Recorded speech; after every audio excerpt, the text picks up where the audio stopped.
শেষ ওভারে দরকার 5 রান। ক্রিজে 43 বছর বয়সী এক কিংবদন্তি, ব্যাটে বল লাগা মাত্র ছক্কা, তাও এক হাতে।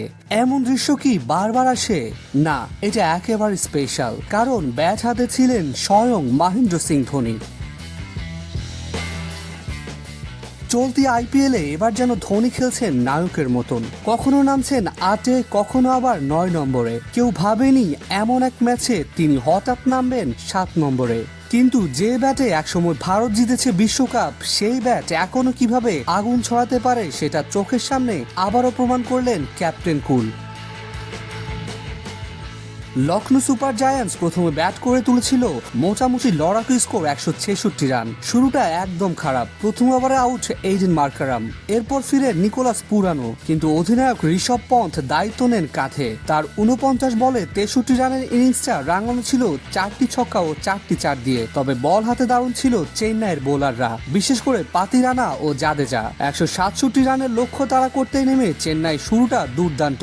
দুই ওপেনার রাচিন রবীন্দ্র ও শাইখ রশিদ করেন ঝড়ো 52 রানের জুটি। রাচিন 22 বলে করেন 37 রান, রশিদ করেন 27।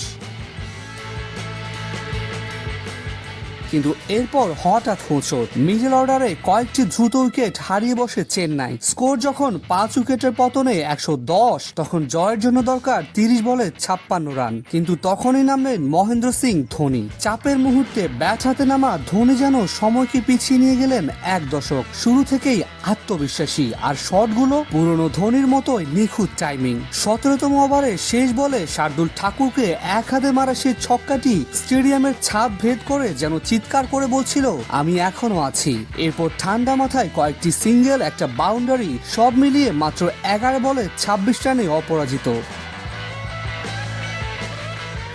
পাশে ছিলেন ইম্প্যাক্ট প্লেয়ার শিবম দুবে, তিনিও খেলেন 17 বলের 26 রানের মূল্যবান ইনিংস। দুজন মিলে মাত্র 28 বলে গড়েন 58 রানের অবিচ্ছিন্ন জুটি, যা 3 বল বাকি থাকতেই চেন্নাইকে এনে দেয় 5 উইকেটের জয়। আইপিএল এর ইতিহাসে প্রথম খেলোয়াড় হিসেবে 200 ডিসমিসালের রেকর্ড করলেন ধোনি। সবচেয়ে বেশি বয়সে আইপিএল এর ম্যাচ সেরা খেলোয়াড়ও হলেন তিনি।